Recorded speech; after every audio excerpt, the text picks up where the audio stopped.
Hi, everybody. Mark Fisher here at Our Scientology Stories, Peeling the Onion. And we want to welcome you to our Saturday live question and answer period and cover the week in review. And I just want to bring in my co-host right now, Janis Gillham Grady. Hi, Janis. How you doing? G'day, everyone. Hi, Mark. How you feeling? How's it going today, Janis? It's going good. The dogs got groomed. They're nice and happy with the hot weather coming next week. Yeah, it is getting hot. I mean, we haven't Yeah. hit 100 degrees yet in Las Vegas yet, which is pretty unusual. Normally it gets much hotter by now, but we love the cooler stuff, that's for sure. Anyway, we've got people coming in here and watching. Why don't you shout out in the chat? Let us know where you're watching from, and we'll call you out here while we're getting ready here. I saw somebody's from Georgia. Anybody else around? Where are you guys in? Get into the chat room and let us know where you're watching from. Anybody? No one's from anywhere. I guess no. There's people watching. I don't know if they're in the chat yet. Well, they said they were saying it earlier. There was earlier ones from Georgia.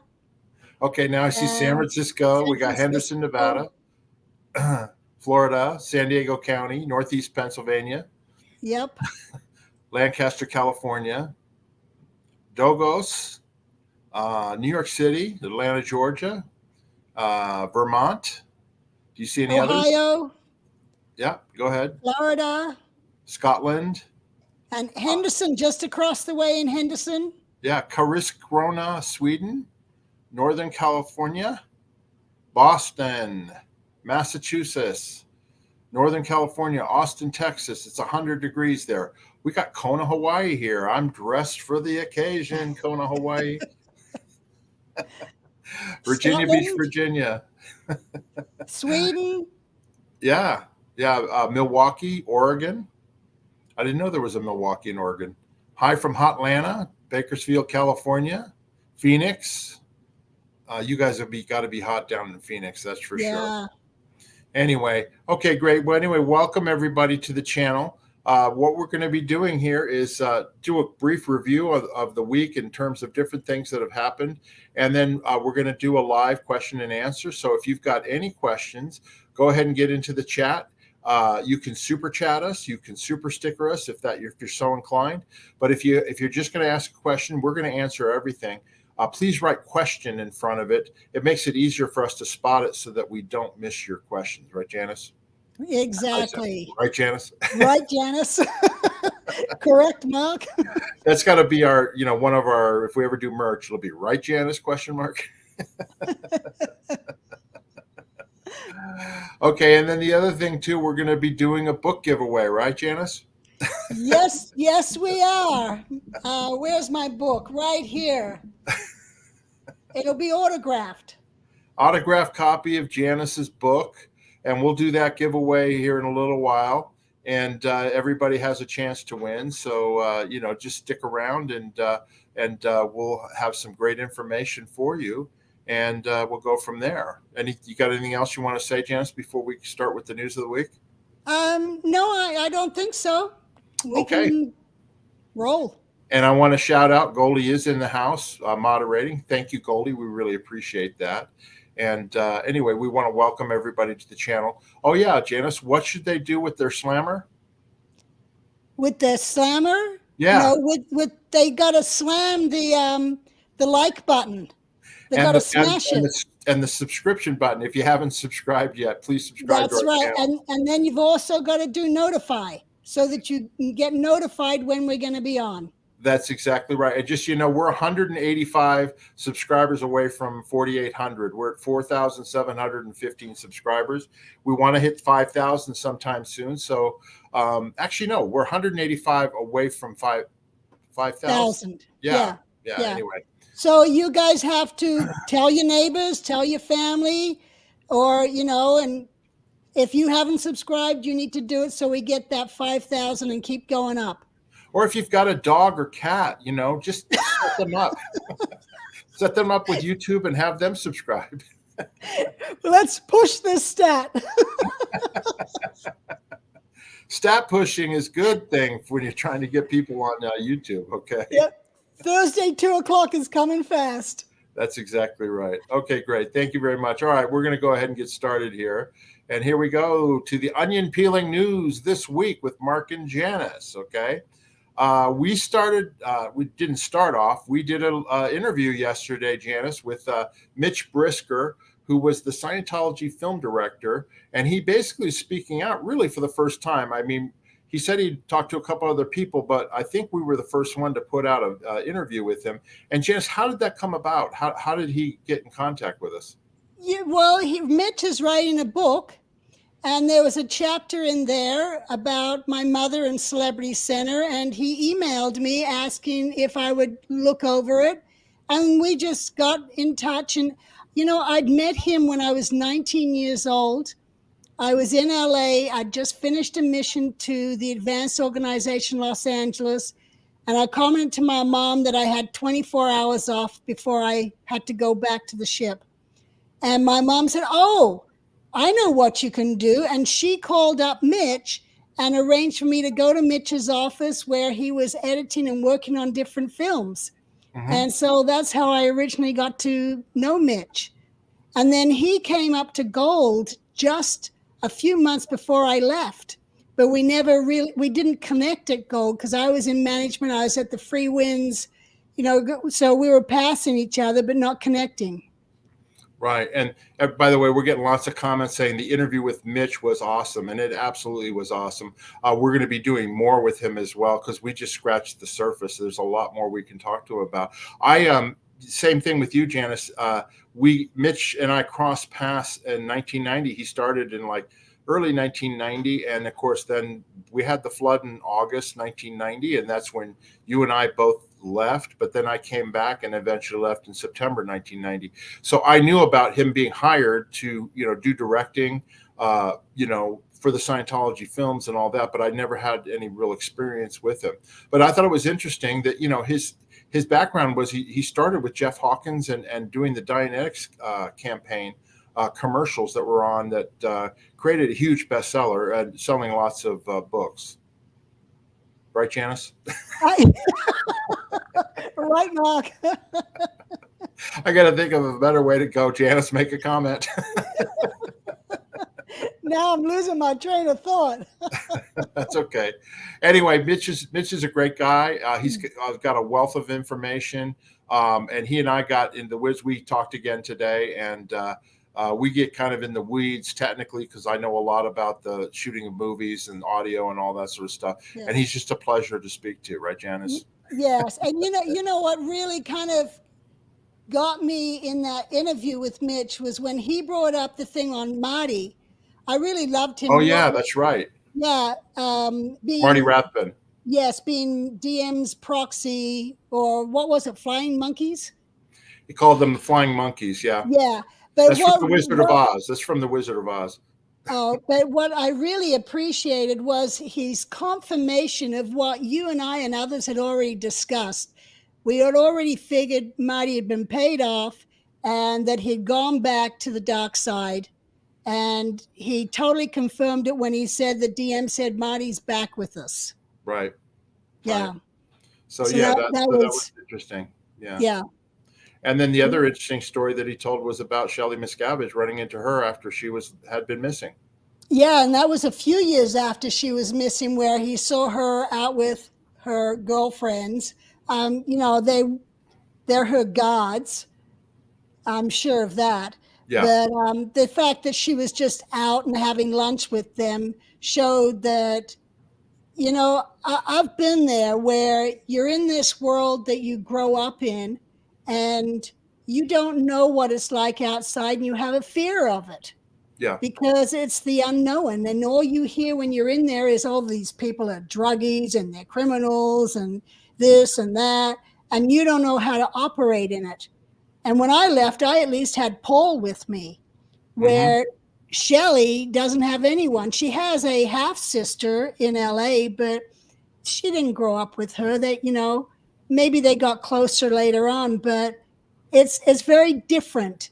And if what Mitch says is correct, then she does have some she's probably not as happy as we want her to be, but she's happy or In her comfortable. circumstances. In her Yeah, in the circumstances. circumstances. She's Yeah. satisfied and doesn't know better, is Yeah. more what it is. She doesn't know better on how she can even be happier. Yeah.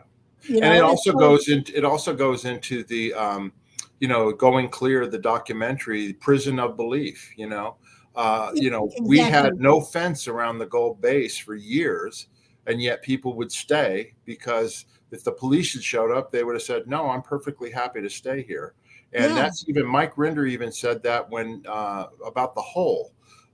When he was talking to the FBI, they asked him, well, what would happen if we went in and raided and let everybody out of the hole?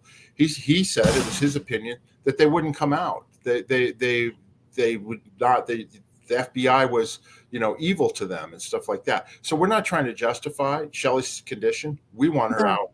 We think she should be out, and we hope that she's doing better. But again, and Claire Headley's mentioned, if she's alive, they should just put out a video and just end this whole thing, and that way at least you know that she's there, and we can go from that. Yeah, and if she wanted a place, I'd welcome her with open arms. Absolutely. And help her get on her feet or whatever. Yeah. So I think she'd be a big star. She'd be a big celebrity if she came out. Yeah, with all the supporters and people, that are looking for her and what's going on with her. I think she'd be a very big star. She's done nothing, but she's now worldwide known. That's exactly right. That's exactly right. Anyway, okay, so that's Mitch Brisker. Watch the video if you haven't watched it. It's only an hour long, and we're going to do hopefully a part 2 and a part 3, and he's a great guy. So anyway, give that a watch if you haven't already. The other thing that we did before that, the day before, was L. Ron Hubbard's Messengers Part 5 from our Scientology stories. And Janis, give a little rundown of what we went over on that.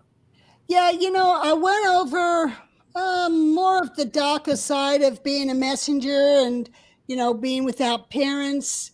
But also there was some good stories in there, but it was more of the darker side. Yeah. And so showing that it wasn't all hunky-dory. And it's funny because there were people even on the ship or afterwards who thought, oh, the messengers had it great. But sometimes, we did have it great, and sometimes we didn't. But anyway, that's all covered in part 5 with some more never seen before photos. Great. So again, it's on our channel. If you haven't watched it, please give it a watch. I think you'll find it very interesting. And our whole L. Ron Hubbard Messenger series has been great. You can watch them in any order that you want because they're self-contained videos. They've got fantastic photographs from back in the day on the flagship Apollo, in the Mediterranean, with L. Ron Hubbard as messengers, and life on the flagship Apollo. Okay. Yeah. Now I'm going to take a break from doing the messenger videos and get into more like on the ship, the liability cruise when the whole ship was assigned liability, and just different things like that to get more of a variety out there. And then I'll come back to the messengers again later on. Yeah. And then we're also going to do another interview with Ken Urquhart. Yes. Yeah, I almost said a different name.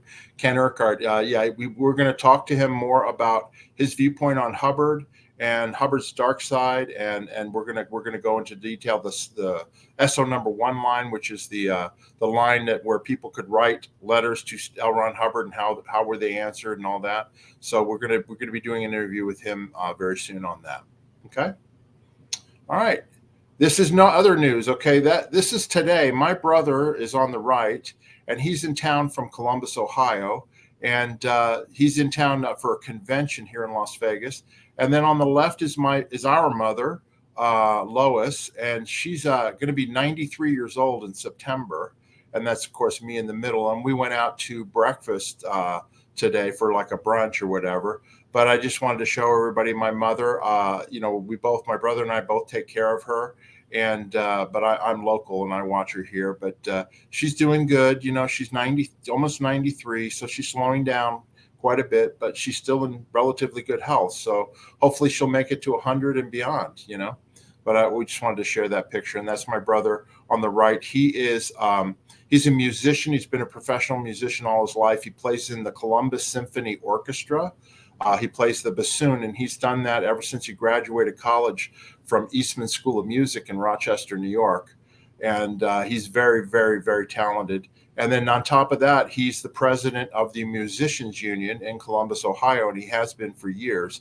So he negotiates all the contracts with the different entities, like the people that run the orchestra, things like that. He looks out for people, their benefits and their pay and that. And he's done a great job at that. So anyway, I wanted to share that picture with everybody there.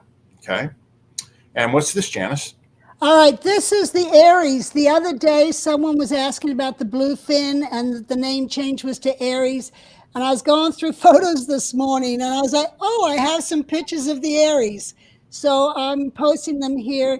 This was a boat that was stationed in the LA area, and it was used as a training vessel on the West Coast. It looks like the PT boat, PT 109, or the PT boat in PT 73 in McHale's Navy. Any of us oldsters who used to watch that in the 60s and 70s on TV, it looks like the boat from McHale's Navy. Yeah, it does. Okay, great. And we'll go to the next picture here. All right. In our last video with Matt Pesh, we talked about Chris Byrne, who was the one who, it was his horse that I was riding when we got stuck in the quicksand. And then he's the one who was in the backhoe and broke the levee on the other side in order to save Golden Areas, our property. It wasn't called gold at that time, I don't think. It was just special unit. Yeah. Anyway, so this is Chris, and he's after the Sea Org, after Scientology life. He worked for rescuing animals. He was fantastic with them. This is the elephants responding to him. And you want to go on to the next ones? Absolutely. And he's just having fun with the goat there. But Chris, it was like he was a jack of all trades. I just love this picture with the donkeys and everything following him along. But he was a jack of all trades, and you knew at the base that if you asked Chris to do something, he would get it done. And he's the one who built the horse corral for his horse and my sister's horse, and Mark Ferreira had a horse there, and he set that all up in his own time. And he found a dog. I remember when he and I were on the RPF together, he found a dog caught in a trap. And, so he fixed its paw up, got the trap off and fixed its paw up. And that dog was called Curly. And later on, he had a black lab called Ruby. But you always knew Chris was around animals. And then he would come visit us later in Vegas when I had my kids. And my kids, all the kids just were drawn to him. He had such a great personality, very magnetic. Yeah. And that the animal sanctuary was located in Texas, and it was there's a famous author, he's no longer alive, named Cleveland Amory, and he's the one who established this ranch. And then Chris basically became the foreman after he left the Sea Organization, right? Yes. But Chris sadly got killed in a accident on his quad when he was going out to check on the animals at the end of the day. Yeah. Anyway, he's well missed. He was a great guy and a jack of all trades and a tremendous animal lover. So anyway, we wanted to show you these additional pictures. Okay. Then, Janis, we're going to go into our next little story here. And why don't you tell everybody what this is? Well, back in September 22nd, 2018, that's when I released my second Commodore's Messenger book 2. But what I did as part of that releasing it, I invited authors who had written books on Scientology to come, and we did a book event, a book convention. Yeah. And then, we had the people there. We had Jeff Hawkins, Mark Headley, and Claire came along, of course. And Bent Carden was there. And I think you've got a picture of all of us together. Exactly. Hold on one second here. Yeah, where was it at? Tell everybody where it was at. This was at the Suncoast Hotel here in Las Vegas. and we had like over 100 people come for it, and everyone got to sell their books and autograph them and talk to all the guests who came. We had a great time. And this is Sands Hall, myself, John Donegan came all the way from Ireland. This is from left to right, by the way. Yeah, left to right. Kay Rowe, Chris Shelton, Jesse Prince, Nancy Maney, Jeff Hawkins, and Mark Headley. The only author missing from this was Bent Carden. He was there, but he's missing from this photo. Okay. And then these are some individual photos taken. Go ahead. Yeah. So this is Terry, me on the left, and my sister on the right. And in the middle is Karen De La Caria. After our mother died, Karen ended up marrying Heber. So I guess you call her my stepmother, but we've always considered her family. And I'm very close to Karen. We call each other on the phone, or I visit her. And anyway, she's a big supporter of things that I do. And she's a big supporter of this channel, and she's a big supporter of, everything, the Aftermath Foundation. Yeah. She's been a big supporter of the whole anti-Scientology movement. And then also, Janis, isn't she was the one who gave you a lot of these photographs, right? She had collected for years and paid, other people for their photos of Hubbard.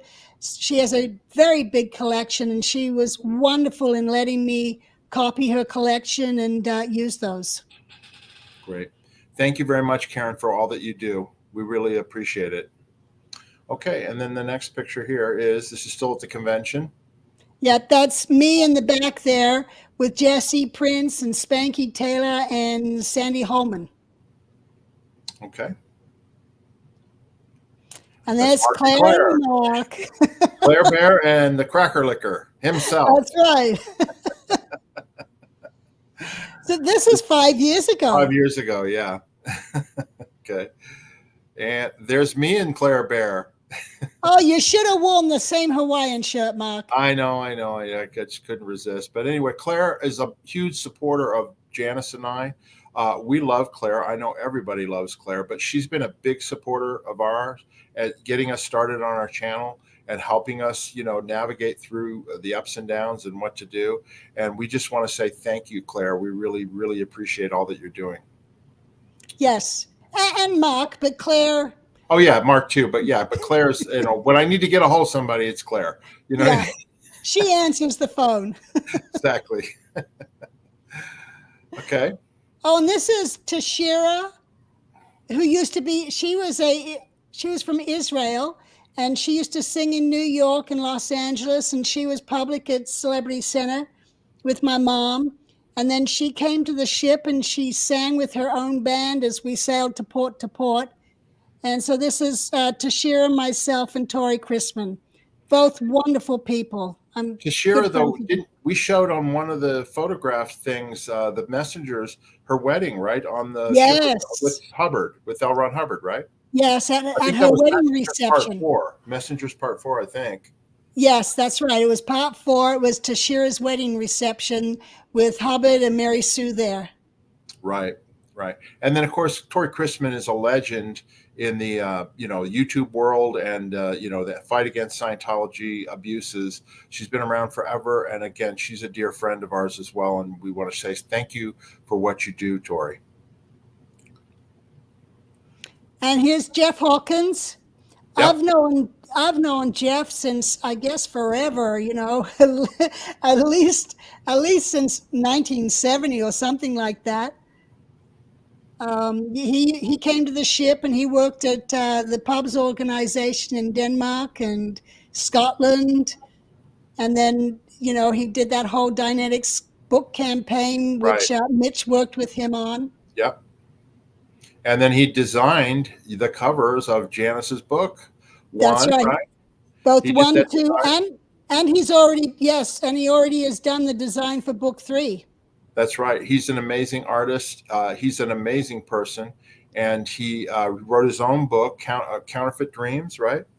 Yes. And it's a great book. If you haven't read it, you should get it. I'm sure it's available on Amazon and those places. So anyway, so there was Jeff, and that's Chris Shelton there in the middle, right?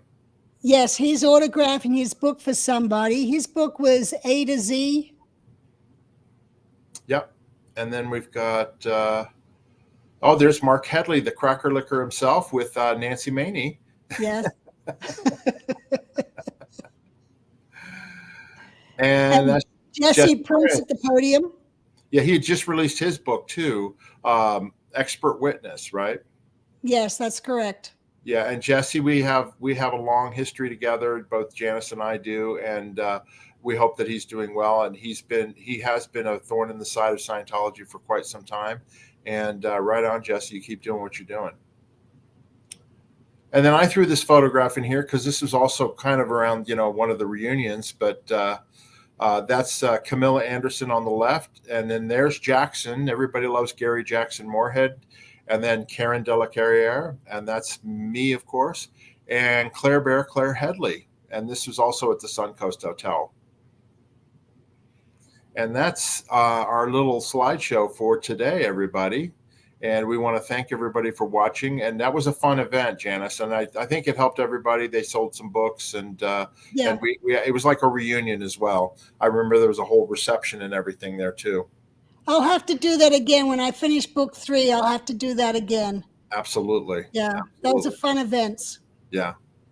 Okay, everybody. So we're going to go to your questions now. If you've got a question, go ahead and put it in the chat. I see we've already got quite a few starred already, but go ahead. We're going to answer everybody's question. Please write question in front of it, the word question. It makes it easier to spot. You can super chat us. You can super sticker us. We appreciate any donations that come our way. It helps support the channel. And if you're not inclined to do that, that's okay. We'll still answer your questions. Okay. So we'll go ahead, Janis. If you'll start, I'll go ahead and get started with the first question here. Okay. Okay. All right. What do we got here? This is from Jane Post. Our Scientology stories peeling the onion. Janis, thanks for the koala calm. My order arrived so quickly. It was very much appreciated. You want to tell everybody what that is? You're very welcome, Jane. Koala Calm is a product that I sell in my Outback Naturals company. It's a powdered magnesium. My dad was the originator of Natural Calm, and he sold that product and that company to some Scientologists, and it's now owned by Clorox. So I came up with my own with my dad's help and Paul's help, and it's a slightly different formula, but I think it's a better product myself, and so did my dad and Paul, and that's what I sell. What's it taste like? What's the flavor? Well, this one that the picture is of is a plain flavor, so you just kind of taste the citricy taste. But I also have apple cinnamon, which is really nice. Okay, great. And then your website is scrolling down there where they can order it at, right? www.outbacknaturals.com. Yes. Okay, great. Thank you. You're welcome. All right. Thank you for that question. And we will go to the next one. I got to get back up here. Thanks very much, Jane Post. We're glad you're enjoying it. We got a super chat. Thank you very much. Lonesome Squirrel, a.k.a. COBLF. Question. Saw an interview with Hannah Eltringham where she said Hubbard was out 2D. That means having sexual relations with a woman named Peggy, I think, back in the boat days. Any truth to this, Janis? I've talked to Hannah about this, and Hannah saw Peggy Bankston's, walking around in his cabin, having just taken a shower. That's the information I have, and I got that from Hannah. I also know that Hubbard used to hit on my mother, but when he came on to the Royal Scotsman in May of 1968, from then onwards, Mary Sue was just down the corridor and lived right next to him, and there was always messengers around. So I don't know of any other out 2Ds since that point. Yeah, and let's be honest. I mean, like I finished reading Barefaced Messiah again. I mean, Hubbard had affairs prior to creating Scientology, and he cheated on his wives. He was married to 2 women at the same time, so he was no angel in that regard. But anyway, that's the story as far as that goes. Okay, thank you very much, Lonesome Squirrel. And we'll go to the next question. Yeah. Joel McCoy, question. Mark, when did you start wearing the great shirts? Was that a thing you did as an act of freedom after Church of Scientology? Well, I actually have a photograph of me rocking the Hawaiian shirt when I was about 4 years old. Okay. And then I lived in Hawaii as a kid for about 4 years with my family. But no, it was something after I got out of Scientology. And, after a while, I liked them. I thought they were colorful. It was easy to spot me in a crowd.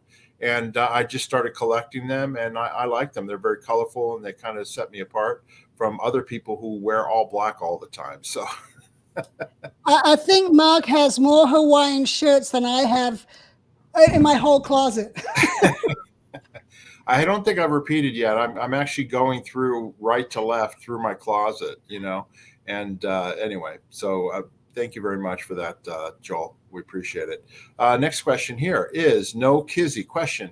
How much can David Miscavige use keeping Scientology working to justify changing or ignoring LRH policy? I can see him using keeping Scientology working to condone the religious arbitration that has no basis in LRH policy. Janis? Well, how much can he? I mean, he can do what he wants. Nobody challenges him. So he can change policy, and people probably won't even know any better because he gets all the books destroyed that don't have his changes in it.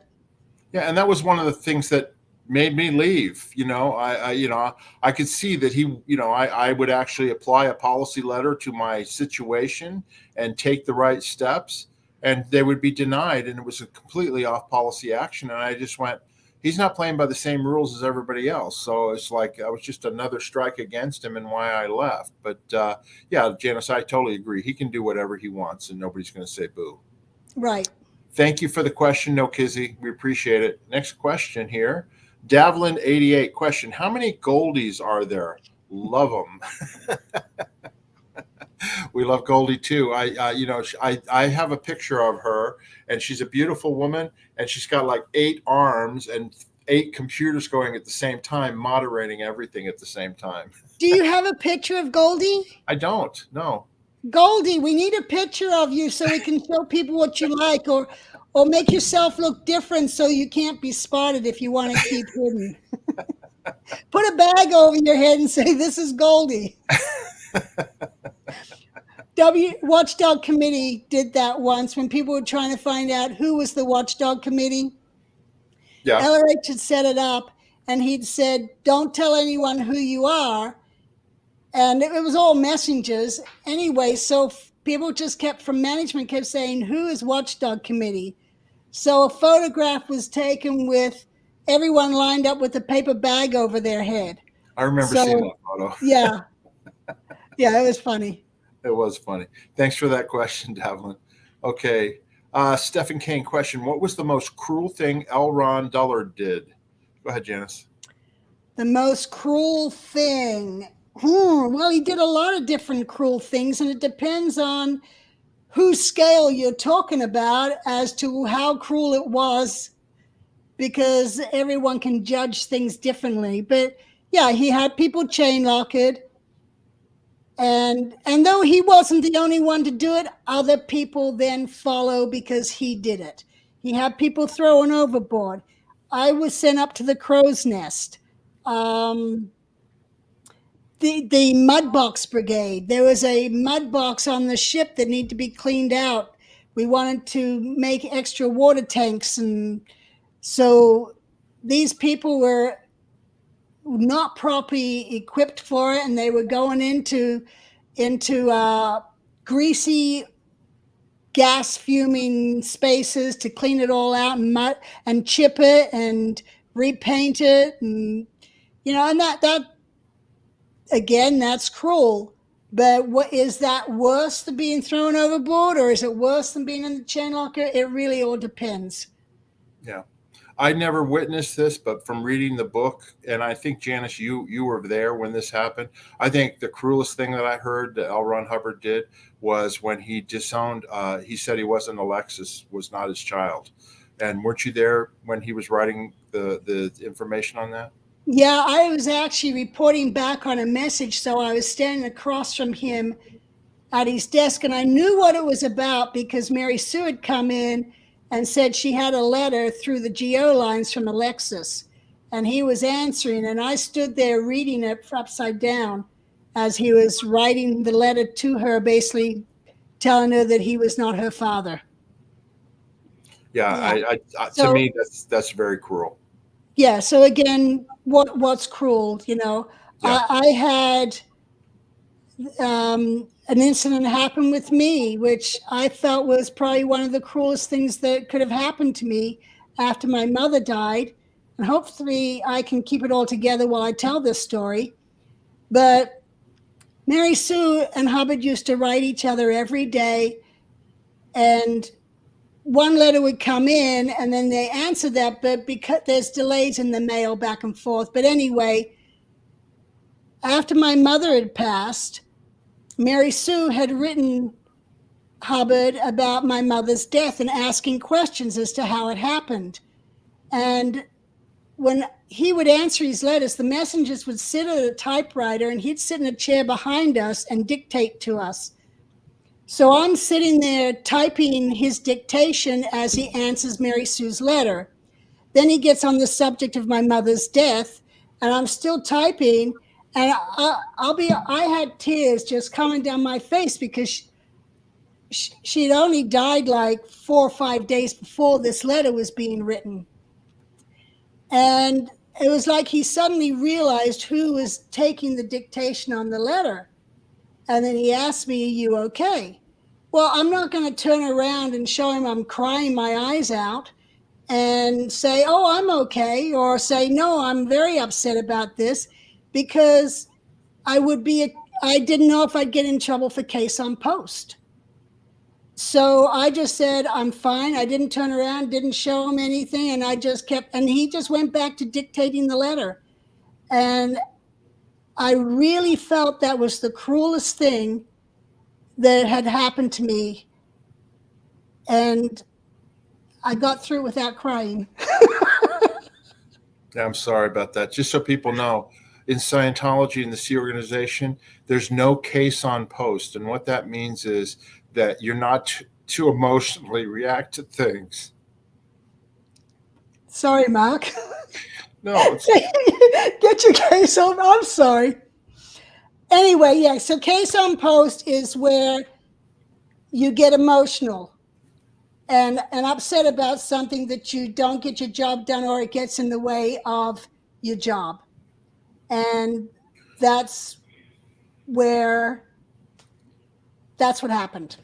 So let's move on and get over the case on post. okay. I'm sorry, we have to laugh to try and move on here. Okay. Well, this might make us laugh. Maya Marquez says, "My dog will be subscribing." Yes, Yeah.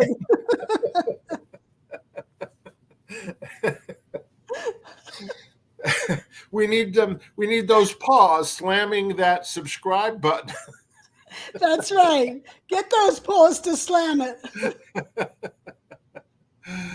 Okay, good. All right. So next question here, and this is from Roxy. Question: when did you both realize Elleration Scientology was a con? Well, I'll be honest with you. I mean, when I read Barefaced Messiah is when I read about these cruel things about Hubbard, and it changed my opinion about him quite a lot, right? But I'm not a Scientologist currently, but I got a lot of benefit out of it. And it's just like anything. I mean, you could have somebody who's a total sociopath who creates, the cure for a disease. Does that mean you're not going to take the cure? No. Or somebody who develops a new application for your phone and it's wonderful. I mean, you're not going to use it? No. So, I'm split on Hubbard. I think he's, there's a lot of craziness there. There's a lot of insanity there, but I think he believed in what he was doing.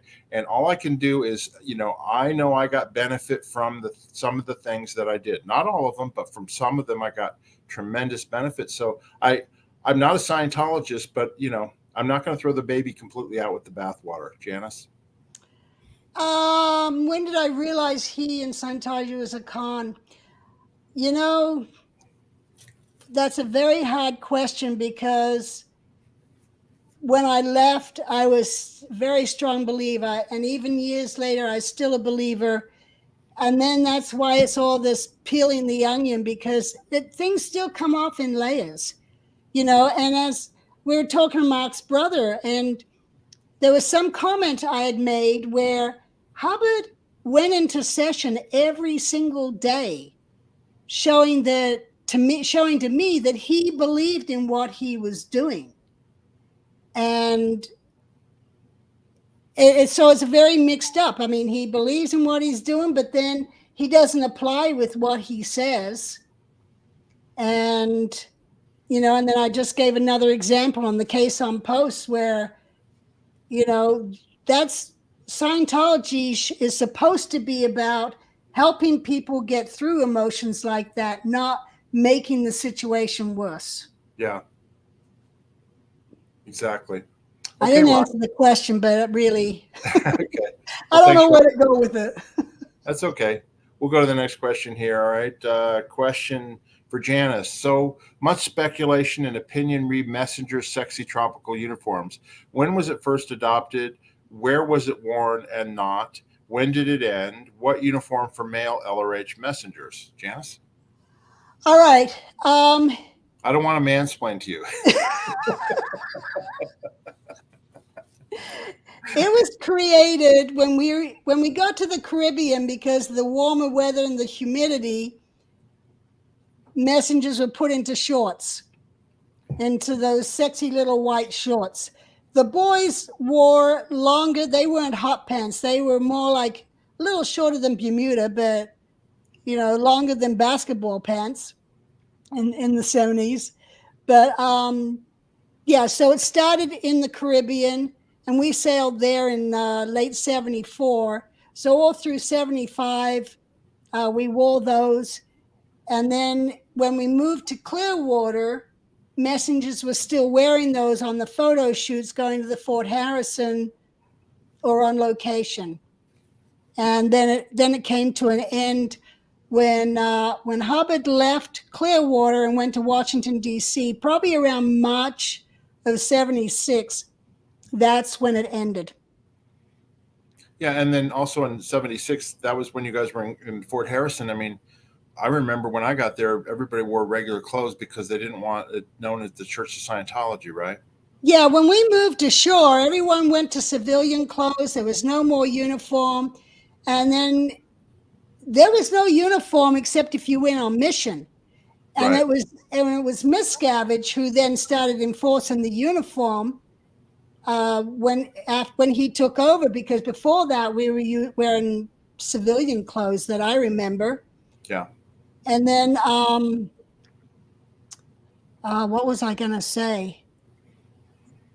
Yeah, anyway, so yeah, we didn't wear uniforms. And the only time later on did messengers have a uniform was when we did the shoots, as I mentioned when we were talking to Mitch. When we would go to the Gold Base and do the movies, the messengers had to wear a black and white checker, like a race car flag, the Finnish flag. Our shirts were black and white checker, and a red scarf around our neck. That way he could spot us in a group, around the people. He could find his messengers fast. Yeah, and also Mitch mentioned, and also I can confirm as well, each department in the movie crew, like the camera department, the sound department, all that, they had different colored shirts that they wore, again, with their names on the back, sets, camera, sound, so that Hubbard could spot them and, get them to handle things, and, people would know where they're at. So that was also a part of that cine shooting experience. Okay. Thanks very much for that question. Marilyn Honig is in the house from Coffee Cults and Crafts. Hi, Marilyn. I subscribed from my new channel profile. Hey, we got another subscriber. Good job, Marilyn. And of course, we always have our trusty Theta potatoes next to us. Yeah, mine's behind me on this side. There. So we want to thank Marilyn for this. I love this thing. And then, of course, we also have our onion SPTV onion peelers that we got from Bonnie. So we appreciate that too. Anyway, And also Marilyn just started her channel. She has a new channel. So if you want, go, look her up on YouTube and subscribe to her channel. She's a wonderful person. Anyway, thanks very much, Marilyn. All right, next question, Megan Delahante. Question, do you think Shelly was aware of DM's plan to take over the Church of Scientology? I do. No, I mean, he didn't have plans originally, but when he started working on it, yes. Yeah, no, and I mean, Shelly was with him. I mean, I worked for DM when that was happening, and before, and Shelly was with him every minute of every day. She, they drove back and forth to the base from LA in the same car. They lived together. They worked in the same office. Shelly knew about everything, so yeah, she was not out of the loop on anything. I think the only things that she may have been out of the loop on were legal private investigator stuff that Marty Rathbun was doing, because Miscavige would close the door and lock us out when Marty was coming in to brief him on something, or if it was really sensitive, they would go outside and they would talk in private, because he didn't want a lot of stuff that Marty was doing known by everybody. So anyway, thanks for that question, Megan. Next question here from Love Sherlock. Mark and Janis, really interesting interview with Mitch. Mark Headley talked about him and said he was the guy he tried to get out of the Church of Scientology back in 2005, 2006, I think it was. He finally told Mark to leave him alone. Yeah, I talked to Mitch. I saw that on Mark's and Claire's live stream, and I was talking to Mitch after that, and I mentioned that Mark mentioned that, and that he had a lot of respect for Mitch, and he said, Mitch, you really should be getting out. And I think Mitch would probably say that he wished he had. He's out now, but I'm sure that he wished that he had. So thanks very much, Love Sherlock. Next question from Goldie. Did you miss it? Janis and Mark on Peeling the Onion did part 6 on the Commoner's Messenger. Okay. She's just advertising our other. I haven't done part 6. No, I think she meant part 5. But oh, okay. But anyway, Goldie, as like Janis said, I guess, put a photograph in or put a bag over your head if you don't want to be seen. But we'd all love to see you. Thank you. Well, thank you for all that you do. All right, we've got Danny Crook here, right, Janis? Merch pronto. Yeah, I've been thinking of that. I keep thinking, I got to talk to Mark. We got to get some merch going here. Yeah, if you guys got any ideas, Mark and Claire Headley have reached out to us, so we're looking for ideas of anything that you guys think might be interesting on a T-shirt or a coffee mug or whatever. Just hit us up in the chat or comment in the comment section, and we'll look into it. Okay. Anyway, thanks very much for that, Danny. All right, next question, Teresa. Question: how do you escape with guards around you and nobody to go to? Very careful. Very careful. Very, very careful. Well, when Paul and I escaped, the crew were living off base because there wasn't enough room on base, and they were supposed to build on base berthing. And when you say off base, you mean in the town of Hemet in an apartment complex. It wasn't in the complex itself, right? Yeah. So we got to drive to an apartment complex in Hemet, and that's where we lived. So when we left from off base berthing. And yes, they had guards there, but what had happened the night that we left is everyone was woken up in the middle of the night and told to go into the base because a mission had just been fired and they were doing a fire drill.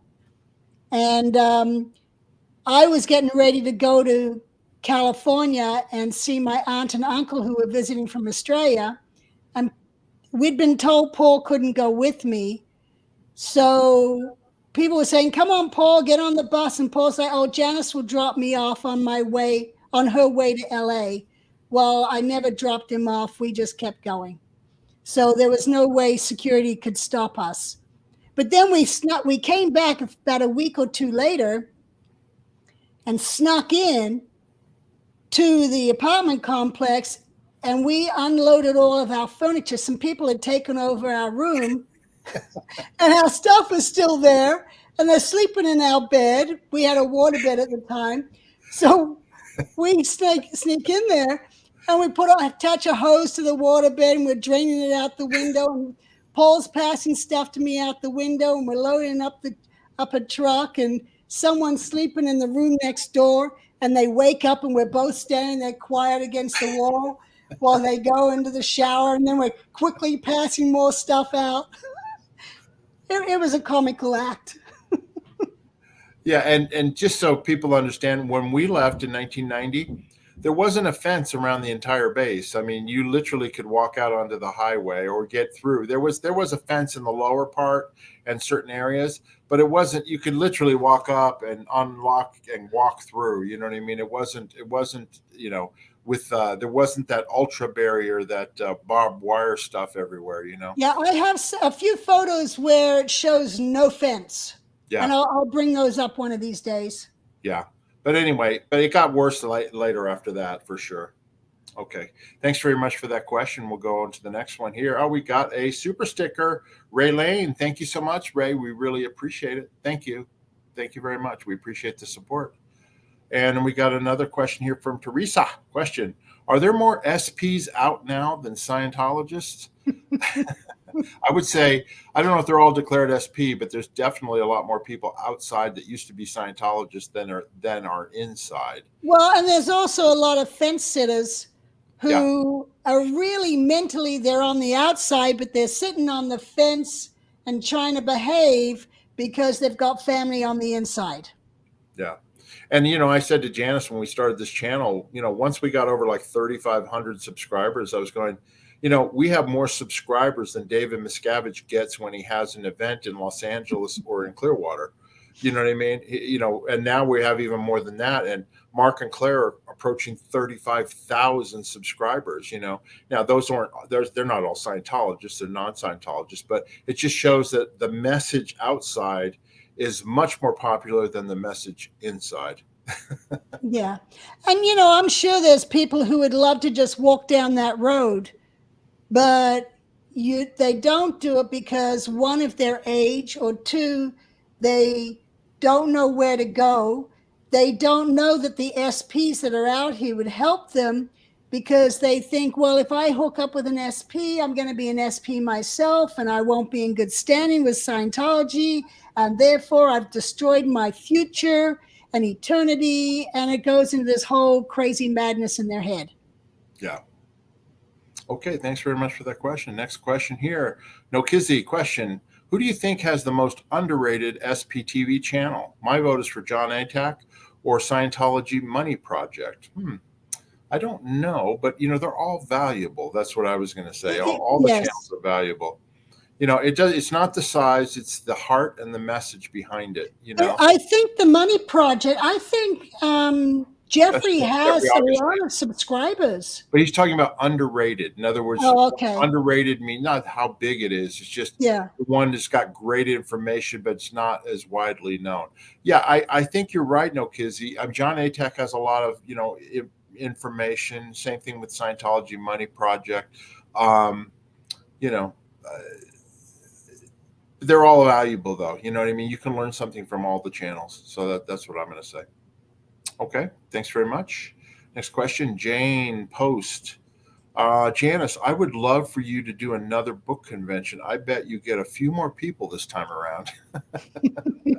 I've got a bigger audience. You certainly do, and you can definitely promote it a lot more than we used to. You know what I mean? Yeah. You know, we might have to rent the hall from Scientology, Ruth Eckert Hall, or the Shrine Auditorium, and fill it up. Oh, wouldn't that be great? It would be awesome. Okay, and then another question. Trish is asking, who was Janis's mom? Janis, why don't you go ahead and explain who your mother was? My mother was Yvonne Gillham Gents. She married, well, my father's Peter Gillham. A lot of people know him as a nutritionist. He started Natural Calm. He had a health food store in LA and Clearwater. And then my mother, Yvonne Gillham Gents, later married Hubbard Gents, who was the president, or became the president after she passed away. But she is the one who started Celebrity Center in 1969. Right. And she was called the Celebrity of Celebrities by Hubbard. Exactly. Thank you, Teresa. And I see here we've got another here from Teresa. Thank you for the super chat, Teresa. Why do you call Mark Cracker Liquor? I'm new, LOL. Yeah, okay, that's fine. Cracker Liquor is something that Mark Headley was called in one of the attack videos by Scientology on Mark and Claire Headley. There was a staff member that used to work for him, and she claims that Mark gave her some crackers to eat after he licked the salt off of them and gave them to her. And then this was this real big suppressive act that he did. Mark claims that he doesn't ever remember ever doing that, and he's not really a cracker fan. So anyway, on his channel, a lot of people refer to him as a cracker licker, and that's how that started. And so we joke about it. There's the cracker licker himself, and including his SPTV logo is of a cracker. Welcome, Teresa. We really appreciate the support. I think you'll find these very entertaining and very informative videos, not just on our channel, but on Mark and Claire's channel, AA Ron's channel, everybody. So anyway, welcome to the family here. Okay, next question here, and it's from Janet, Japan of Green Gables. Sorry. Question: speaking of Hawaii or Hawaii. Do you know anything about the Honolulu org? Is there a real Scientology presence there? I have information on that. I was on vacation, 5 years ago, and I actually went and looked for the Honolulu org, and it literally was like in this little sort of office complex upstairs over a hair salon and a nail salon. And I looked, and that was this Honolulu org. It used to be a bigger operation in the 70s and 80s. Janis, isn't that where Richard and Ramina Nunley were involved? That's where they got Scientology? Yes, yeah. But I remember in 1971, during the executive training days of all the execs coming to the ship, we must have had 5 or 6 executives come to the ship to get trained, because Hawaii org was getting bigger and bigger. Yeah, and Richard Nunley is a good friend of ours. He's an ex-Sea Org member, and his wife Ramina, and they both got in Scientology. And Richard, I know for sure, was a big time executive there and got a lot of people in Scientology. So anyway, thank you for that question. Next question here. And we got Rachel Martin here. Question: has there been any sexual abuse within Scientology? That seems to be something very normal in most known cults. I see 2D mentioned. Is that related to actual abuse? Okay. Rachel, 2D has to do with, it's a Scientology abbreviation for the second dynamic. And L. Ron Hubbard, he came up with the 8 dynamics towards survival that people follow towards survival.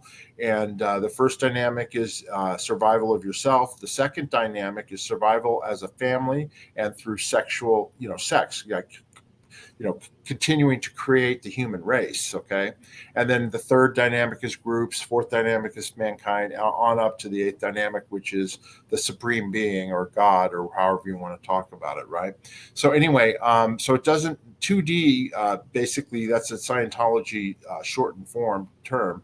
When somebody in Scientology, when they say they've gone out 2D, that means like they've had sex outside of a relationship in their marriage, or if they committed sexual abuse, that would be out 2D, anything like that. So that's what that term means. Now, as far as any sexual abuse within Scientology, yes, it's occurred. I never had any experience with it, but we've talked about that on several of our videos. And of course, Danny Masterson is the famous case that's going on right now, right, Janis? Yeah, but his case is over, I believe. Well, they don't have his penalties, I guess. Yeah, no, I just meant, do you want to comment any more on her question? Yeah, I do. There's been policy and policies on 2D, and one can say, call their spouse, that's their 2D. That's the Scientology abbreviation or term. For husband or wife. Yeah, a husband or a wife, or even a boyfriend or a girlfriend, that's their 2D. That's the way you speak about it. So I know on the ship, and when I've been around Hubbard, a boyfriend and girlfriend, that's not an out 2D. No. Married couples is not an out 2D. No. boyfriend and girlfriend, they have their relationship. They're not sleeping around with other people. Now, if a third party was involved or pulled in by one of the two people in that relationship, that becomes an out 2D. So in our time period, you could break up from your boyfriend or girlfriend and start dating someone else.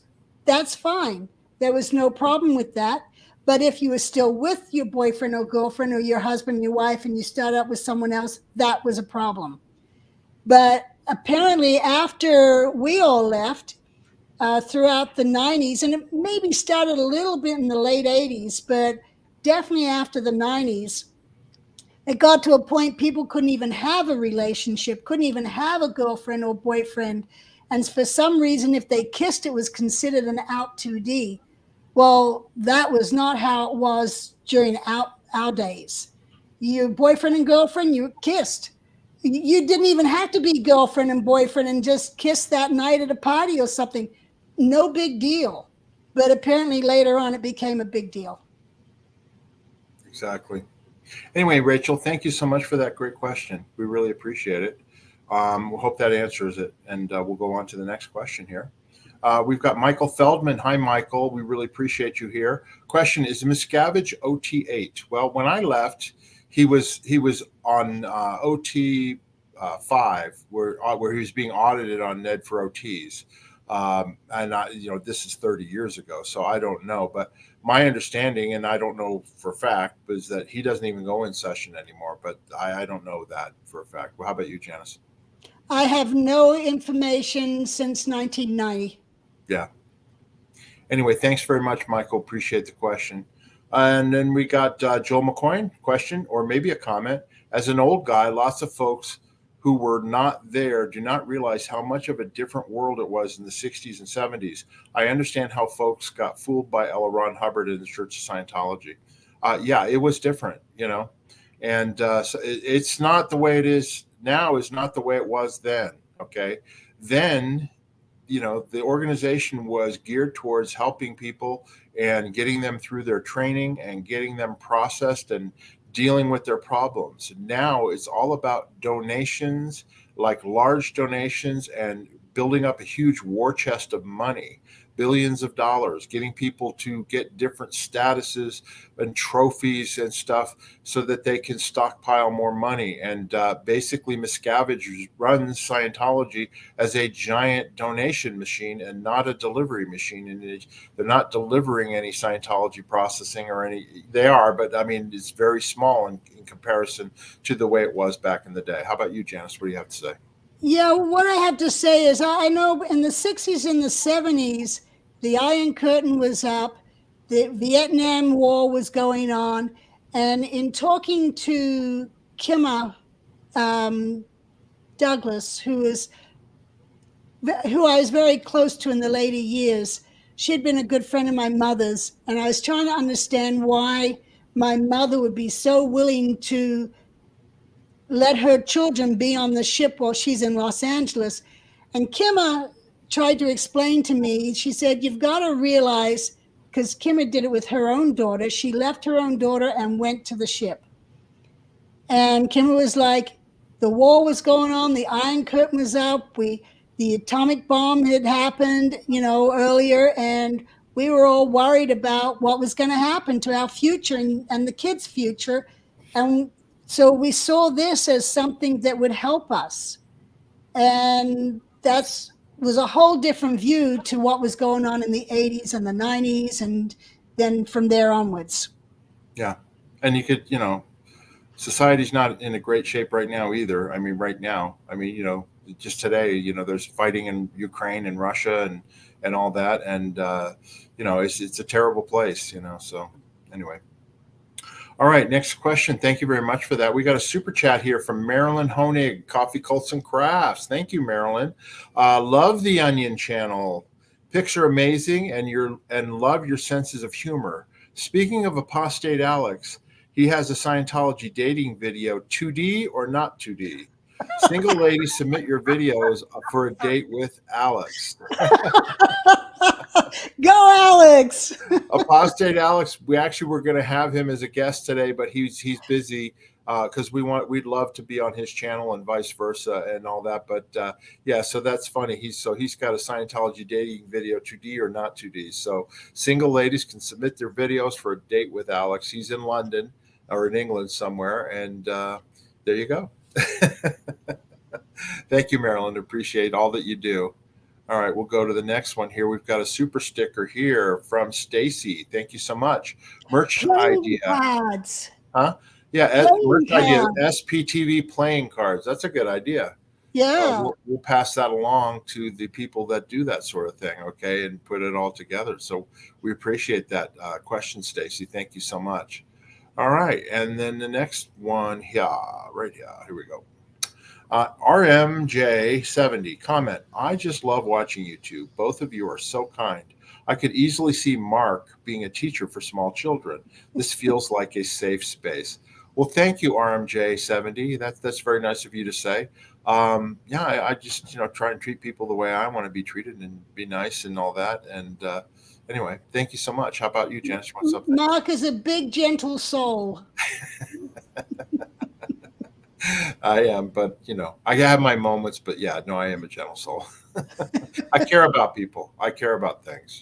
So anyway, thanks very much. Oh, I get to be the Queen of Hearts. Okay, is that what somebody's saying? Yeah, okay, I like good. that. Oh, that's a good idea. You know how like during the Iraq War, the soldiers had playing cards with the faces of the different people they were trying to get, right? But on an SPTV playing merchandise or playing cards deck, like you said, you can be the Queen of Hearts. We've got Claire can be the Queen of whatever, and Mark can be a Joker. I'm teasing when I say that, but anyway. Okay, great. So here's our next question here. If you've got any other questions, please put them in the chat. And we actually are going to do the book drawing here in just a couple minutes. I'm going to do one more question, and then we're going to give away a free book. Okay, so get in the chats, merch me, book me, whatever you want to say. And we'll do this question here first. Sarah asks, question, I know about Quentin and Diana, but what became of the rest of the L. Ron Hubbard kids? Janis? Both Suzette and Arthur are living in greater Los Angeles. Suzette had 3 children who have raised and moved out of the nest, and Arthur continues with his paintings. So he has a website. People can go to that and buy his paintings. That's right. And then, of course, the older children, I think, are no longer alive, right?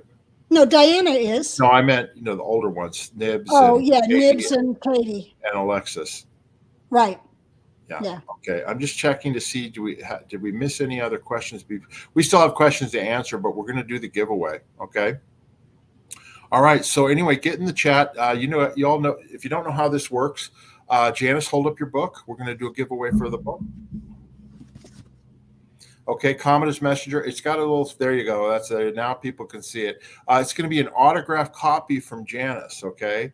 So all you need to do is get in the chat, book me, whatever you want to say, and we're just randomly going to pick somebody here, and I'll do a countdown, all right?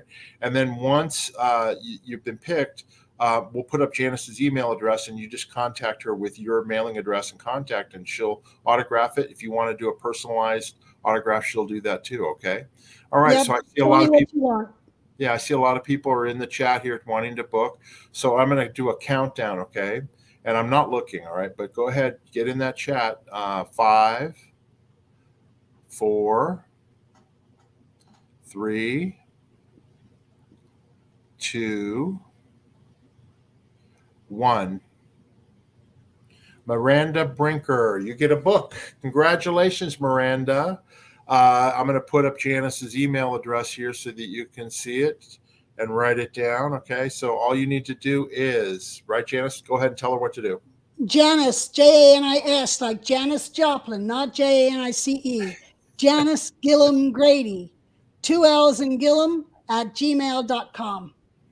And just send her your name, address, phone number. Yeah. And if you want her to personalize it, just put that in the email, and we'll get it out to you. All right. So congratulations, and thank you for everybody who participated in the giveaway. Okay. And I'm going to go back to questions, Janis. Let me pull this off here. and we've got more to answer. We're going to be here for we're an hour and 10 minutes in. We'll be in here at least for another 20 minutes. So get your questions in, people, and please put question in front of it. You can super chat us. We appreciate super chats. Super sticker us if you want to donate to us. We really appreciate it. If there's another way too, if you want to donate to our channel, we have a link in our description if that's something you want to do and you want to be anonymous or whatever. So we've got that. All right. So the next question we've got here, I'm on the wrong thing here. Here we go. All right. Did that one. Sorry about that. Next question here is from Stacy. Question: so did L. Ron Hubbard start a religion out of science fiction novels he wrote? He did start a religion, and he was a science fiction writer. Right, but yeah, could be. Yeah, I read the book Barefaced Messiah again for the second time, and I finished it. And it covers his history as a science fiction writer, his going into black magic with Jack Parsons and Aleister Crowley and all that jazz.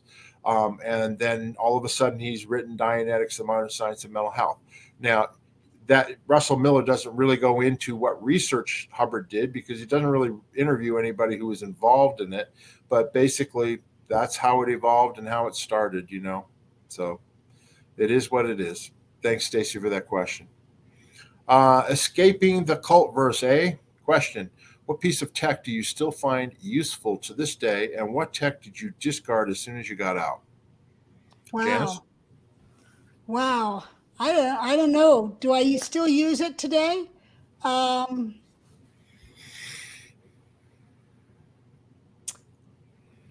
do. I mean, Janis, postulate.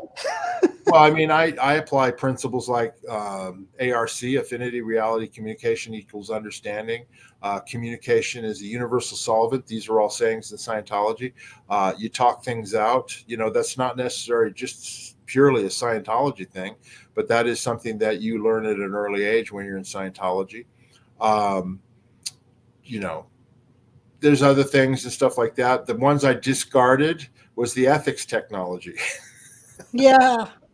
Doing conditions. Doing conditions, you know what I mean? I mean,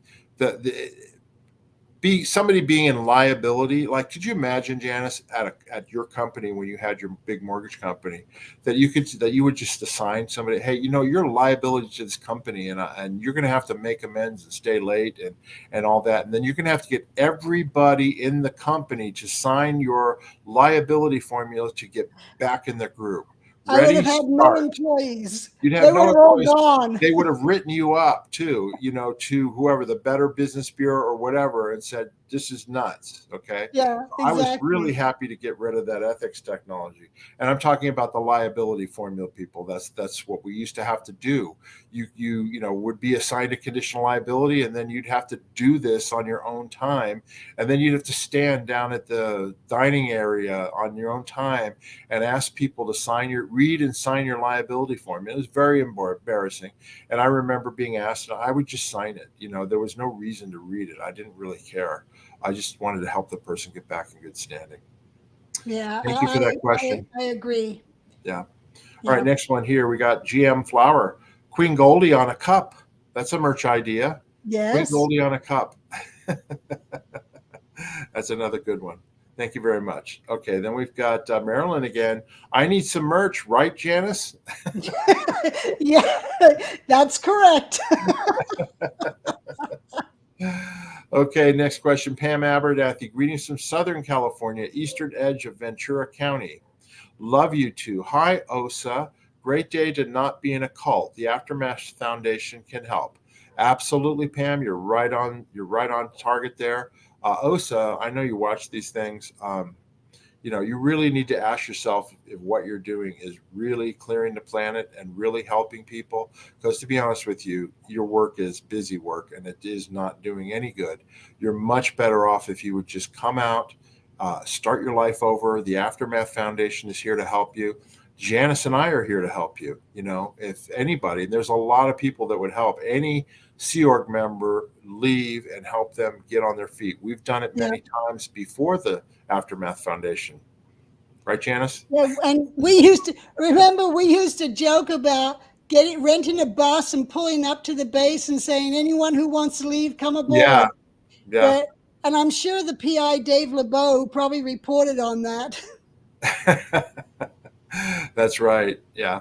Anyway, thanks very much, Pam. We appreciate your support. Next question from FYT 54321.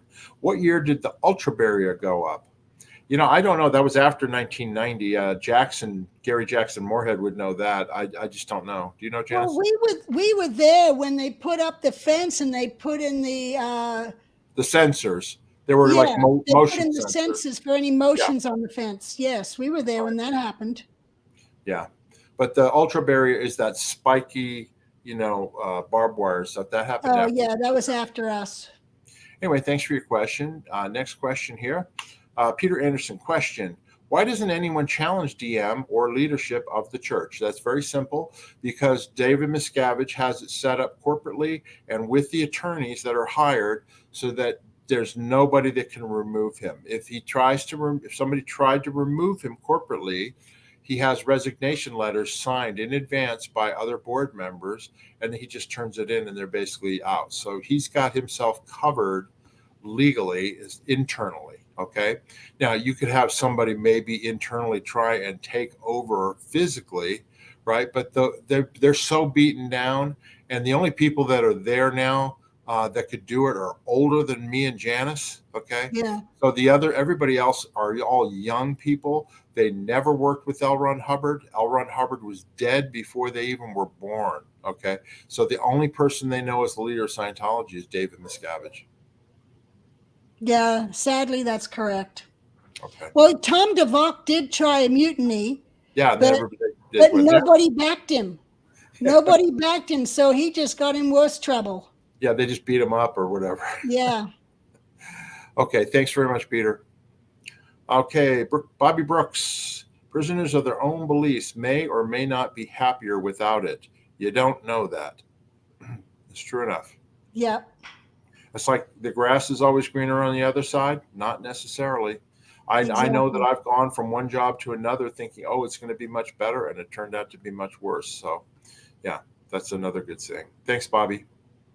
Another question here. KB question. You said L. Ron Hubbard went into session every day, giving the impression he truly believed in the technology. Does Miscavige display any practice that might convince members he believes, auditing, etc.? Janis? When I was there, he did show that he did believe in it, and he did go in session and he studied, but I haven't been there since 1990. But from things I have heard, I would say he doesn't believe in it. Yeah, and the only other thing that show that maybe he believes in it is because he keeps repackaging the books and getting them out, and that seems to be a priority.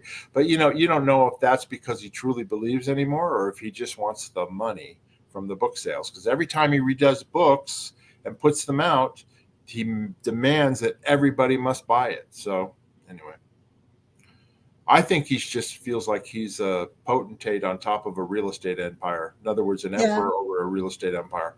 I think that's what he does. He lives the high life. He doesn't care really what's going on, and he just spends money however he wants. Thanks for the question, KP. We got a super chat again from Marilyn Honig. Thank you, Marilyn. We appreciate the super chat.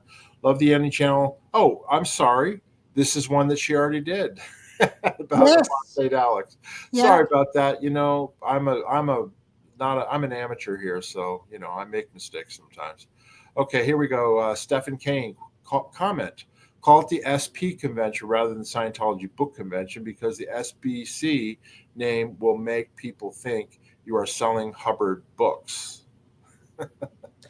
Yeah, and that is true. When I first put it out, that some people did think that, or they were mad at me because I was inferring such a thing, rather than, well, they weren't people on the SP side. Yeah. Yeah. That's a good suggestion, though, Stefan. Appreciate it. Okay, next one. Japan of Green Gables again. Follow up, Mark. It used to be there near Ala Moana Center. They've since moved to an actual space downtown, which shocked me given that it used to literally just be something that small. Yeah, I think the one that I saw when I went there was near Ala Moana. I never remember going to see it, one downtown, but it was near the Ala Moana Center, the one that I went to. But anyway, they're not clearing the islands, that's for sure. You know, so thanks very much for that follow up.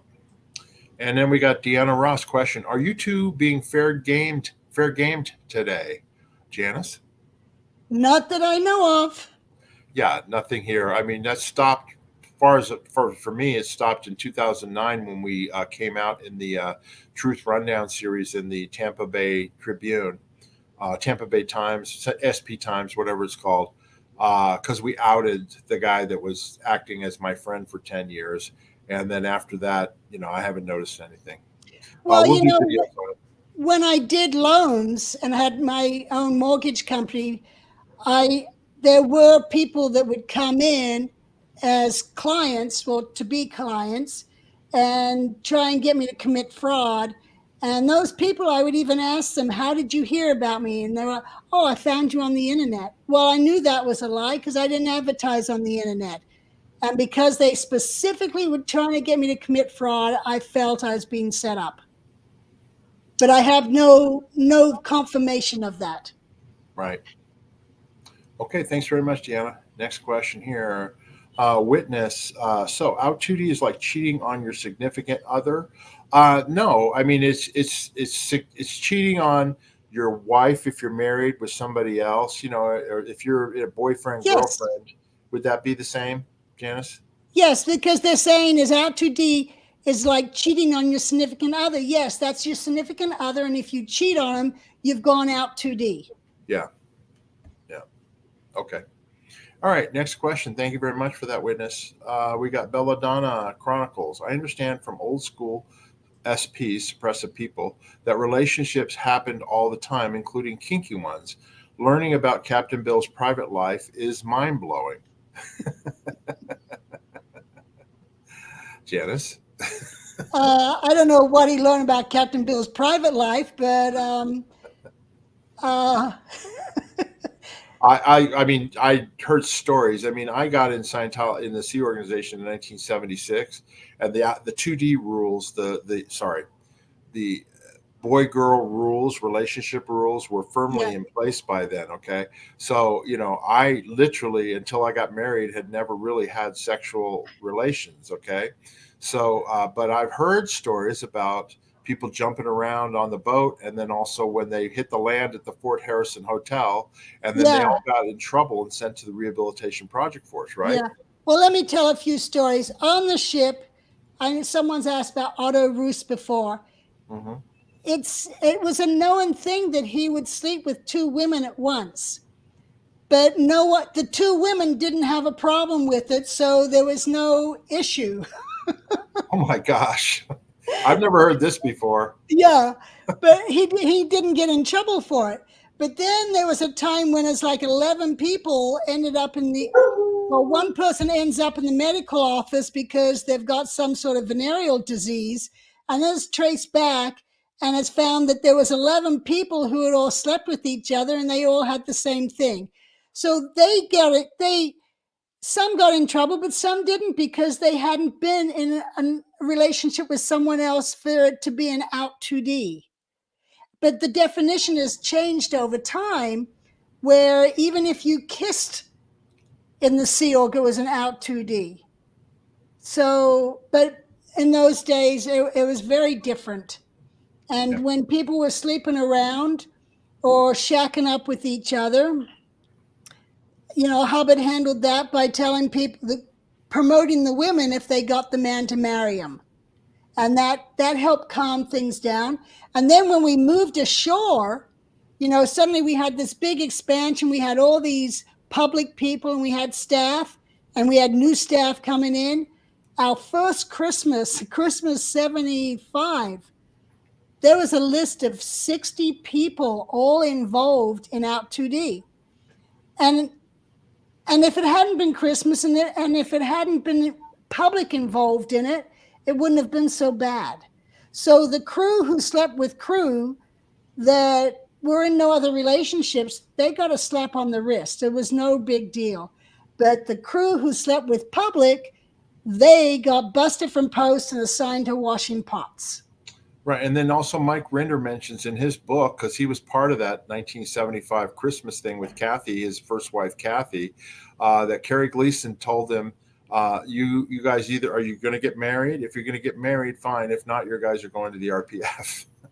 Well, that would have been Carrie Gleason's thing, but Yeah. I did the investigation for Hubbard, so I know what Hubbard's response was on it. And then anything else, that was done by other executives. Yeah. And then Janis, didn't you may not remember. I remember that mission when the messengers came down and all the interrogatories were sent around about the, sexual relations and things like that. But I remember a story of somebody, I can't remember who it was, that some different people wrote them up saying, oh, I see this person having eyes for this person and vice versa. And the people didn't even really think that they, that was a thing. But anyway, that got them interested in each other and they ended up getting together and getting married. Did you ever remember that story? I can't remember who it was. Yeah, vaguely I remember it. Yeah, I have an idea, but I'm not going to say who I think it is because Yeah. I don't know for sure. But anyway, thank you for that question, Belladonna. We'll go on to the next one here. Captain of Green Gables, again, question.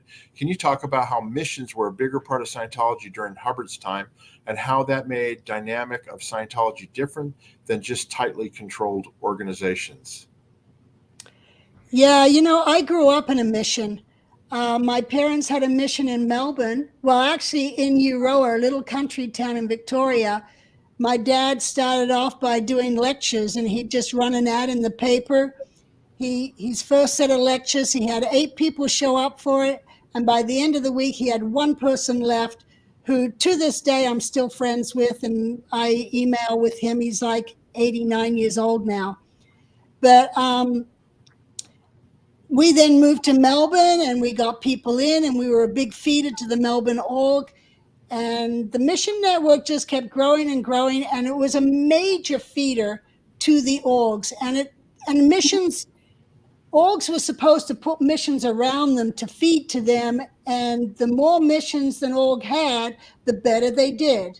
Yeah. And that's what the whole push was when Hubbard was on the lines. And the missions also sent 10% of their income to support the Guardian's office. So the Guardian's office also made sure the missions were doing well. But missions were known to hire away trained auditors from the orgs. And that's where mission holders would get in trouble. And then in the early 80s, some of the missions got upset over some being ignored by management or management coming down on them. And that's when Miscavige wrote up his reports to Hubbard about the mission holders' mutiny. And I never saw his reports to Hubbard, but Hubbard's response was a response that actually very much surprised me from how he's normally dealt with mission holders. He'd just pull them in, get them cleaned up, and send them back out because he knew that they created the feeder line into the orgs. Anyway, Miscavige, who knows what he wrote up, but it ended up with the missions being parasites on the orgs and destroying the orgs. And then you've got just crazy stuff going on. And then the finance police come in and just destroy the whole network. Yeah. And in I guess it was around 83, the mission network was in non-existence, just mutilated. Yeah. I was sent out on an observation mission to see what's going on with the missions because they're just not doing well. Well, so I went to San Francisco, I went to Davis, I went to Portland, I went to a bunch of them. And I came back and I was like, the finance police have destroyed this network. They're taking their money, closing their bank accounts and taking their money, and they're just assigning them conditions. They're removing mission holders. Those finance police, under Miscavige's directions based on orders from Hubbard, just destroyed the whole thing. And at that point, that's when I was made watchdog committee member for the missions, for SMI. Yeah. And the first thing I did is I went into Wendell Reynolds, who was the finance director, and I demanded he remove every finance policeman from the Mission Network now. And from there on, I had to just start rebuilding them from nothing. And slowly, it never came back to how it was, but they were the core of Scientology network. Yeah. Okay, great. Thanks very much for that question. Great answer, Janis. All right, we've got a super chat here from Chantel Juarez. Did LRH have a funeral? If so, did y'all attend, and what was it like? Love from Texas. I love me some Texas, just so you know. If I wasn't in Vegas, I'd be in Texas. There was no funeral, but there was an announcement that he had passed away, because when he died, they immediately had his body cremated and his ashes scattered because they didn't want any kind of autopsy or anything like that. But there was a huge event at the Hollywood Palladium in Los Angeles in January 1986. And we, Janis and myself and everybody from the international base, were drove down to the event, and everybody was there, and it was very grim. And David Miscavige announced that L. Ron Hubbard had dropped his body, as they say in Scientology, because it ceased to be useful, when in actuality he had died of a stroke. And anyway, that's what happened. Okay. Thank you, Chantel. We appreciate that super chat. And we got another super chat here from Stacy. What has been the hardest thing to overcome after being controlled for so long? God bless you both. You are heroes. So thank you so much for that, Stacy. Hardest thing to overcome after being controlled for so long was the fact that the hardest thing to overcome was the fact that they continued to mess with us. At least from me, my perspective, they kept messing with me for almost 20 years. My business, my friends, that type of thing. The fair gaming that was done. And my family, they mess with my family, my sister, my mother. So that was what really was the hardest thing to overcome after being controlled for so long. And then, starting over and, going into business and getting a job, that was new for me too. So how about you, Janis? A lot of things, it was very hard for me to adjust. Having grown up in the Sea Org, my meal was always there. My bed was made. I had my uniform. I just had to do my job, and everything else was covered. So now I had to make, pregnant and barefoot. I had to figure out how I'm going to get things for this child that I'm about to have when I had no money. 5 of us living in an apartment. My sister and her husband were in one room. My husband and I were in another, and I'm pregnant. And I'm on the couch. On the couch. I'm on the couch. And so the 5 of us are now trying to start up a brand new business in the mortgage industry, and we didn't even know what a mortgage was, and we had no resume. So trying, and trying to build up and have no money and support ourselves from scratch. That was very hard. And I'd hate to have to go back to doing that again. But I'd like to look back, and we made it. Yeah. Okay, great. Thank you, Stacy. Janis, let's stop. I got plenty of questions here. Let's stop starring them, or we'll be here all night. Unless you see something particularly that you want to grab. Japan of Green Gables question: were the things Nibs, who's L. Ron Hubbard Jr., said about the intercourse Scientology being the occult and his father both smuggling and abusing drugs, is that true? I never saw Hubbard do drugs. I saw him drink a little alcohol. Usually it was coming in from a storm and taking a swig of brandy or something to warm his insides up fast. But smuggling, I know nothing about that. I do know that, and this is why Australia, Victoria, banned Scientology back in 1965. Their biggest concern was people's session information being used for blackmail. That was one of the concerns on why Scientology was banned in Victoria. And the GO did do that.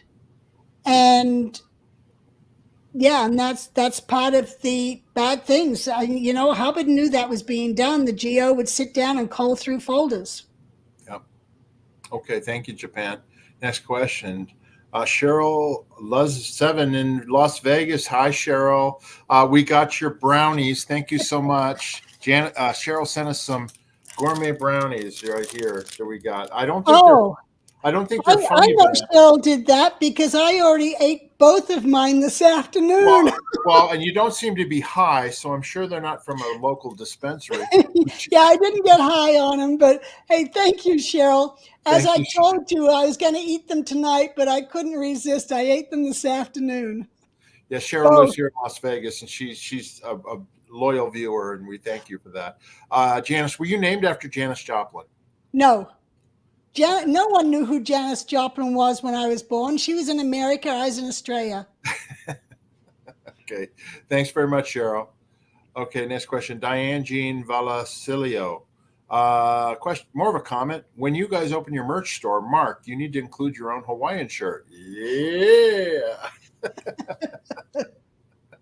Thanks, Diane. Next question here. Veronica Ratliff. Question. Who taught you how to drive and who helped you get your license? Well, I learned how to drive from my mother before I joined the Sea Organization. But we had to do car school when I was in the Sea Organization. Even if you had your license, car school was basically a basic training on driving. You had to read the local Department of Motor Vehicles manual, and you had to pass all that before you could actually go get your license in Florida or California or wherever you were at. Right, Janis? Yeah, but now for me, having grown up on the ship, I had no chance to learn to drive. And then I guess I was 18 or 19. I was in LA on leave, and I met a guy called Cooper Rounds. Cooper, I believe, is still in good standing with Scientology, but we'd been at an event, and I'd met him, and it was 2 o'clock in the morning, and he let me drive his car and showed me how to drive. So that was my first experience of trying to drive. And then when we moved to the U.S. Oh, I was 19 when we moved, so it must have been 17 when Cooper let me drive his car. But yeah, I didn't know how to drive. I'd come back from mission, and David Rousseau, a fellow messenger, was teaching me to drive. And he took me out into this construction area. We got stuck in mud, and lucky he knew to find some wood and put it under the wheels to get out because You he's did down. car school. Well, we didn't have car school yet. I'm joking, but they cover stuff like that. Yeah, but then we were driving through a neighborhood at nighttime, practicing my turns. Suddenly, 5 cop cars surround us because someone reported we were casing the neighborhood. And I'll tell you, there was a shiver down my back from that because, I live just a few blocks away at King Arthur's Court where Hubbard is. And if anyone sees my name, they'll know he's nearby. And, so I'm all concerned security wise, but we talked our way out of that. But that was how I learned to drive. And then car school had to be done. That came out when we set up La Quinta. And so then I did car school. And then when I got a speeding ticket, I had to redo car school. Janis, I seem to remember you driving around on that Ryder lawnmower on Saturday afternoon renos, right? Yeah, that was afterwards. But people have been commenting on my 65 Mustang. Yeah, and that's what I learned to drive in was the Mustang. And Not the I did my lawnmower? car school. Not the lawnmower? No, I learned to do the lawnmower later, and that was a lot of fun. I did enjoy that. You certainly worked on your tan, right? I had the best tan. Okay, thanks very much, Veronica. Next question here. Gnome Sane. Okay. Question: If what LRH wrote is both good and original, is none of the good stuff original and none of the original stuff good? Okay. That's a tongue twister. A thought twister. Okay, thanks very much for that. All right, we'll go to the next question here. Freddie R. Question: Do you know anything about the Toronto org burning down. Captain Bill said it's just showed up to sort it out in 1977. Yeah. I remember hearing about it, but that was after I was in Toronto in 1975. That was an old morgue. Okay, thanks, Freddie. All right, next question. Miranda Brinker. My son saw my name on screen and now thinks I'm famous. Ha ha ha. Well, Miranda Brinker, you are famous because you are watching us on SPTV at Our Scientology Stories, Peeling the Onion. So thank you very much. Next question here. Kim Wiseman. When you found out you weren't really saving the world, were you relieved or crushed? That's extreme, but yeah, no, I wasn't relieved, and I also wasn't crushed. I was disappointed, to be honest with you. I mean that's why I signed a billionaire contract. That's why I joined the Sea Organization, was to not save the world, but basically help mankind, help other people and stuff. And I've learned since leaving that there's other ways to help people besides Scientology, obviously. So I try and do things to help people, as much as I can. Yeah, I'd already left when I realized that it wasn't saving anything. So I just kept going on with my life. Yeah. Thank you so much, Kim. All right. And then we've got Lonesome Squirrel, a.k.a. COB Elf. Question, do you think DM has deliberately set things up so that he is safe and comfortable, but it will disintegrate as soon as he dies? Wonder if that is how he justifies it to himself. Well, I know he set it up so he's safe and comfortable. I don't know what their plans are on if he dies, what happens. I have no idea. Yeah, I don't either, but I'll tell you this, at his age, whatever he is, he's 62 or 63, Yeah. 63. He better have a succession plan if he is going to do that, because you know what? That man smoked like a fiend. Okay. Now I understand that he's quit smoking, but who knows? He used to chew Skull Bandit chewing tobacco and spit. Okay. So he had a very dirty, unhealthy lifestyle for a long time. And then after we left, he started drinking bourbon and smoking cigars. So, he better have a succession plan if that's what's going to happen. But, better yet, hopefully it'll all fold and the money will be given back, and we won't have to worry about him anymore. Thanks for the question. All right, Sherry K. Sorry, is there a place for convention info for the RSP convention? Yeah, there is no convention yet. It's in our pipe dream, and maybe we'll make it happen. Yeah, but you're talking to the right person, though, because she organizes up these reunions and conventions all the time. The cruises that we go on, we've been on SP cruises, So if anybody wants to organize things, Janis is the one to do it. Thank you about that. Janis, somebody asked you, do you still have the 65 Mustang? No, I gave it was my dad's. My dad had, when we moved to shore, he gave it to my brother, sister, and I to use. And then as we did better and moved on, we all got our own cars, and I gave it back to my dad in the 80s. I gave it back to him because I got myself a 280ZX. And so I gave him back the Mustang. I remember that car. You guys, that's one of the cars. That's the car you blew in, right? That you left? Yeah, we blew in the 280ZX. Yeah. Okay. Thanks very much for that question, Joel. All right, here we're getting down to it, people. Here we go. Next question. Japan of Green Gables question. What is Heber Jens like as a person? I hear he is very nice, and people often don't talk about him as a person, and only as someone who Miscavige has thrown in the hole. Well, Mitch Janis can comment on Heber. He's a very nice people. He actually was very caring to me when I was down and out.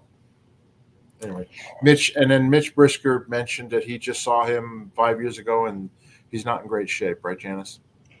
Yeah, I wish I had more information on how he's doing.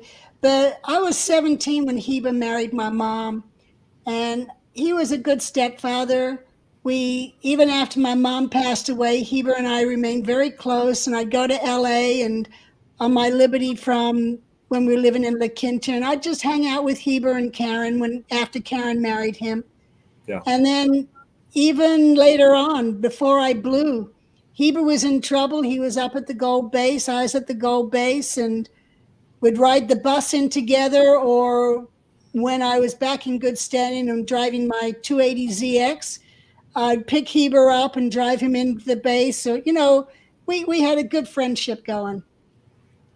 Great. Thank you very much for that question. Okay, we're getting down to it here, people. Escaping from the Cultiverse A. Question: any plans on getting Jerry Armstrong to do an interview? I'm in the same town and have had some great chats with him. Janis? We will see. Yeah, we will see. We will see. Stay tuned. We'll see if it works out and if something happens. But thank you for that question. And then we've got Goldie question, our Scientology Stories Peeling the Onion. Did you miss my super chat? It was right before the last giveaway mayhem, highlighted in yellow. Oh. Yeah, I didn't see a super chat from you, Goldie. Janice, go back up in the chat. I'm going back right now looking for something highlighted in yellow. No, I didn't see that. But anyway, Goldie, if you have a question on it, you can go ahead and put it in the comment section here, and we will answer for you. Let me check real quick and see. It's before the books, so I'm at the books. We're looking. Hold on, people. You keep going, Mark. I'll find it. All right. There you go. All right. So we'll find that. And then the next question here we got is Nurse Lori question. Just got in the chat, so may have been answered. Any chance of an interview with Jesse Prince? Janice? You know what? I'll call Jesse and find out. We'll see. Yeah. I mean, we've got so many people lined up, and there's only so much time, but we'll gradually get there. I found Goldie's super chat is at the bottom here. I've got it here now. Yeah, I just marked it. Anyway, yeah, thank you. No, we would love to talk to Jesse. I mean, we've had a great relationship with Jesse for many years, so anytime. He's got a lot to say, I'm sure. All right, next question here. We've got 3 left here. Love Sherlock. LRH believed the wrong person. Little DM. I think LRH must have been having mental issues when he messed up the missions. I didn't realize Janice followed up and did that. Yes, she did. Yeah. Thank you so much. And there's a lot of things that L. Ron Hubbard did not know about or did not do that he should have done. And one of them would have been to let Janis and Watchdog Committee continue to run Scientology without interference. That would have been a good thing if we were to continue. All right, next we've got a super chat from Rusty. Janis, will you tell us about rollback and maybe the crime of being disaffected? Where did these ideas come from? You know what? I think that's a whole nother subject, that rollbacks and being disaffected. That's a whole story in itself. It became the in thing to attack people on, just like when the false purpose rundown came on. Oh, well, now we're going to go everybody and find their false purposes. And when the rock slam era happened, oh, we're going to check and see if the rock slam's going on. When rollback came out, it became, we're going to roll back and find out the things. I mean, it was really, and anyway, yeah, I agree. I'm just saying that it was like, it would be the tech of the day that people would try and handle staff. Sorry.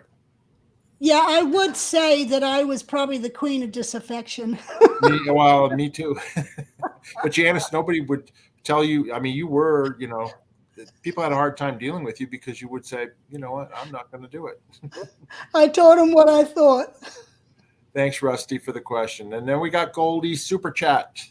I know I say it all the time, but I love the old photos. They really transport us to a time when Scientology had an entirely different feel.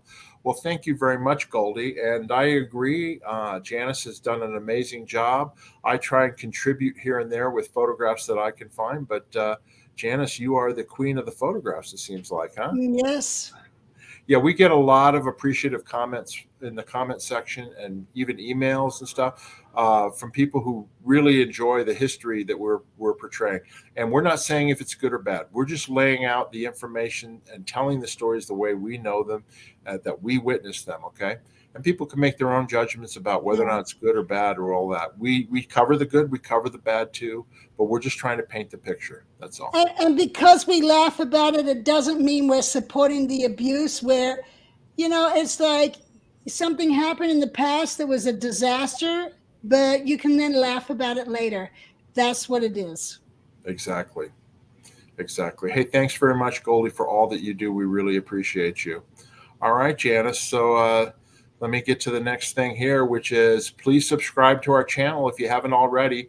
About 2/3 of the people watching our, per analytics are already subscribers. It's that 33% that watch that are not subscribers. So please hit that subscribe button if you enjoy our channel, if you enjoy our videos, because trust me, we put a lot of time and effort into them. Janis has amazing photos, and we try and tell the stories and history that, Janis has, and I have a lot of history too that a lot of people don't know about either in regards to Miscavige, Shelly Miscavige, and all that.